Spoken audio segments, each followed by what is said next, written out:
పులివెందుల ప్రజల కన్నా న్యాయం చేయాలి కదా ఒక ఎమ్మెల్యేగా.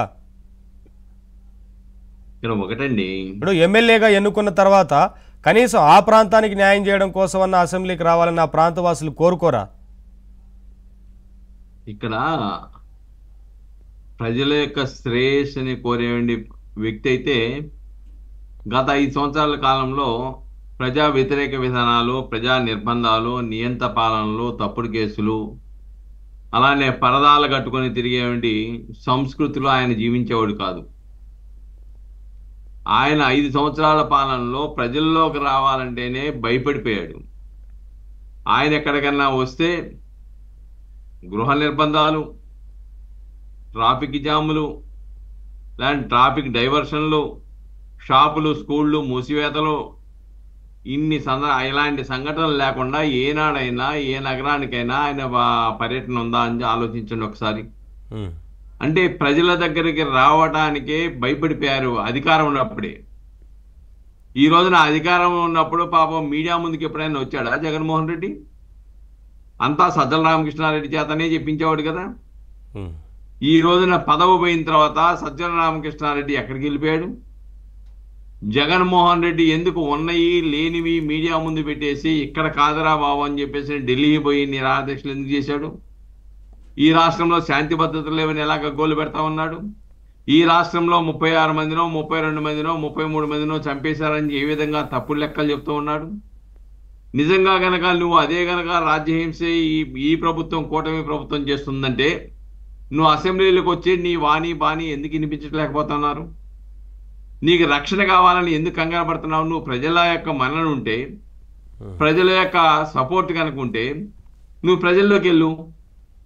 నీకు 980 మందో 900 మందో రక్షక భటులు కావాలి, అప్పుడే నేను ముందుకు నేను బతకగలను, నాకు రక్షణ లేదు. నిన్నెవరు చంపుతారు? చంపితే మీ పార్టీ వాళ్ళే చంపుతారు. రాజకీయ ఆధిపత్యం కోసం చంపుతారు. మీ బాబాయిని చంపినట్టుగా కారణాలు చూపించి చంపుతాడు. కాబట్టి నిన్ను చంపేవాడు ఎవరు లేడు. ఆ వంకతో నేను అసెంబ్లీకి రాను, నాకు ప్రతిపక్ష హోదా ఇవ్వద్దని చెప్పేసి ప్రజలు చెప్పారు. నువ్వెవరు హైకోర్టుకి వెళ్ళడానికి? ప్రజలు నువ్వు ప్రతిపక్షంలో హోదాలు నీకు ఇవ్వడం కూడా సాధ్యం కాదు. అసలు ఆయన గతంలో కోర్టు తీర్పులనే అమలు చేయకుండా కోర్టు ధిక్కరణకు పాల్పడ్డ వ్యక్తి ఇవాళ ఆయనకు అన్యాయం జరిగిందని కోర్టుకు వెళ్ళి అడుగుతున్నారే అంటే ఏంటి? న్యాయస్థానం కూడా అనేక పర్యాయాలు చెప్పింది, ఈ రాష్ట్రంలో ప్రజల యొక్క హక్కులని, రాజ్యాంగ హక్కులను పరిరక్షించడానికి మాకు కష్టసాధ్యమైందని చెప్పింది. ఆ పోలీసు వాళ్ళు, అయ్యా మీరు క్రియాశీల కార్యకర్తలాగా పనిచేయాలనుకుంటే మీరు కాకి డ్రెస్సులు వదిలేసి కద్దరు డ్రెస్ వేసుకోమని చెప్పింది. మీరు కాకి డ్రెస్లో ఉంటే ప్రజలకు జవాబుదారీగా ఉండాలి, ప్రజల పన్నుతో మీరు జీతాలు తీసుకుంటున్నారని చెప్పింది. ఇవన్నీ గుర్తుకు రాలేదా? పాపం ఈరోజు ఆయన చెప్తే ఏం చెప్తారంటే ప్రజల హక్కులు, పౌర హక్కులు, రాజ్యాంగ హక్కులు ఏంటి, వ్యవస్థలని ఇప్పుడు ప్రభుత్వం నిర్వీర్యం చేస్తుంది కాబట్టి ఈ రాష్ట్రంలో రాష్ట్రపతి పాలన పెట్టాలి. ఇది అన్ని ఎలా ఉన్నాయంటే దెయ్యాలు వేదాలు. ఆయన మాత్రం రాష్ట్రానికి రాడు. ఆయన రాష్ట్రానికి రాడు. రాష్ట్రంలో 3 రోజుల్లో 2 రోజుల్లో పాపం తాడేపల్లిలో ఉంటాడు, మిగతాదేమో ప్యాలెస్ లో గడుపుతాడు. ఎవరన్నా చనిపోతే మటుకు వస్తాడండి. శవరాజకీయాలు చేయాలి కదా మరి. శవరాజకీయాలు చేయాలి. ఎక్కడ ఆయన ఎక్కడ దొరుకుతుందా అని వెయిట్ చేస్తాడంటారా? అక్కడ వినుకొండ వెళ్ళాడు, దాని మీద రాజకీయం చేయడానికి ప్రయత్నం చేశాడు, ప్రజలు నమ్మలా. అలానే విశాఖపట్నంలో 17 మంది చనిపోతే అక్కడికి వెళ్ళిపోయి వాళ్ళకి సానుభూతి అవటం మానేసి, వాళ్ళకి సింపతి అవటం మానేసి ఈయన రాజకీయ ప్రసంగాలు చేశాడు ప్రభుత్వం మీద. అక్కడికి బాధితులు పరామర్శకు వెళ్ళినట్టు లేదు, అదేదో ఫంక్షన్ కి వెళ్ళినట్టుగా అక్కడికి వెళ్ళి నవ్వుతూ ఎలా ఉన్నారని వారిని అడుగుతున్నారు. దగ్గరికి వెళ్ళినట్టుగా ఉంది తప్ప బాధితులను పరామర్శించడానికి వెళ్ళలేదు. బాధితులను పరామర్శ చేయడానికి వెళ్ళి కూడా అది రాజకీయ వేదికగా వాడుకునే ఒక దౌర్భాగ్య సంస్కృతి ఆయన దగ్గర కనబడతా ఉంది. గతంలో జీవో నెంబర్ 1 తెచ్చావు కదా, ఎవరి కోసం తెచ్చావు నువ్వు? అసలు చిన్న ధర్నా చేయడానికి పర్మిషన్ ఇచ్చావు నువ్వు? అసలు జీవో నెంబర్ వచ్చి మా వాళ్ళని, నాలాంటి వాళ్ళని రాష్ట్ర కన్వీనర్గా ఉండి జీవో నెంబర్ 1 రద్దు చేయాలంటే నన్ను ఈ రాత్రి కూడా 24 గంటల పాటు రాజమండ్రి నగరంలో కాకుండా రాజానగరం పోలీస్ స్టేషన్లో నిర్బంధించావు కదా రాత్రి కూడా. హైకోర్టుకి వెళ్ళిన తర్వాత జడ్జి గారు, ఆయన మీరు ఇప్పుడు నిర్బంధించింది. అయితే నేను లంచ్ మోషన్లో పెట్టండి, ఆయన మటుకు కంపల్సరీగా ఇంటర్న్ తర్వాత కదా నన్ను వదిలేశారు. కాబట్టి ఎవరు నోరెత్తితే వాళ్ళని జైల్లో పెట్టేవండి, నిర్బంధించేవండి, భయానక వాతావరణం సృష్టించే పరిస్థితి.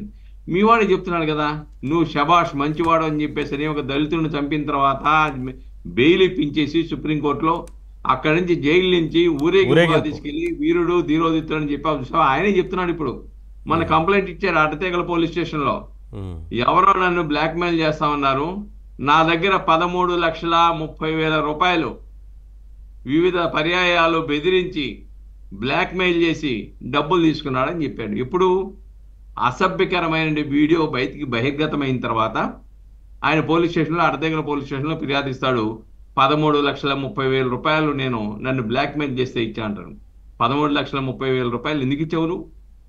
బ్లాక్ మెయిల్ చేస్తే 6 నెలల నుంచి చేస్తే నీ అధికారంలో ఉండగా నువ్వు కంప్లైంట్ పెట్టించి వాళ్ళని ఎందుకు లోపలేయించలా?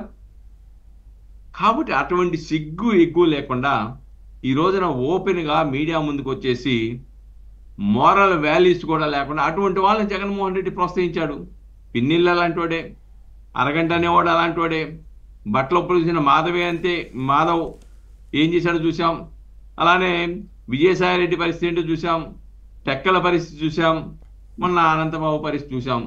రేపు ఒక ఫోటో అయితే నా దగ్గరకు వచ్చిందని, విజయవాడ కార్పొరేటర్ వైఎస్ఆర్సీపీ హాని ట్రాక్ అంటారు కదా, అలాగ ట్రాక్ చేసి ఆమె దగ్గర కొంత రికార్డు ఉందని వెలుగులోకి వస్తుంది. కాబట్టి ఇలా ఇంకెంతమంది ఇటువంటి హానీ ట్రాపో లేకపోతే ఇంకోటో తీసుకొని ఈ రోజున వెలుగు చూడబోతున్నారు, అర్థం కాని పరిస్థితి. రైట్. కాబట్టి అసలు వైఎస్ఆర్సీపీకి మౌలికమైన హక్కు ఉందా? అసలు మోరల్ వాల్యూస్ గురించి కానీ ఇలాంటి చట్టాలు అవన్నీ లేవు వారికి. అవన్నీ ఉంటే ఎలా ఎందుకు వ్యవహరిస్తారు? ఆనంద్ సాగర్ గారు కాబట్టి ఈ రోజున ఎవరి వాళ్ళు పారిపోయారు. ఆనంద్ సాగర్ గారు పరిస్థితి చెప్పండి సార్. కాబట్టి చివరికి చెల్లి కూడా తిట్టే పరిస్థితికి వచ్చింది కదా, చెల్లి కూడా నమ్మన పరిస్థితి వచ్చింది కదా. నువ్వు అసలు విశాఖపట్నంలో వాటికి సంబంధించిన రిపోర్ట్లు ఎందుకు దాచావన్నయ్యా, చర్యలు తీసుకోకుండా అడిగితే దానికి సమాధానం చెప్పలేని పరిస్థితి కదా నువ్వు. ఆయన అందరూ కుటుంబంలో ఎవరు నమ్మట్లేదు వారిని అనేది అర్థమవుతోంది.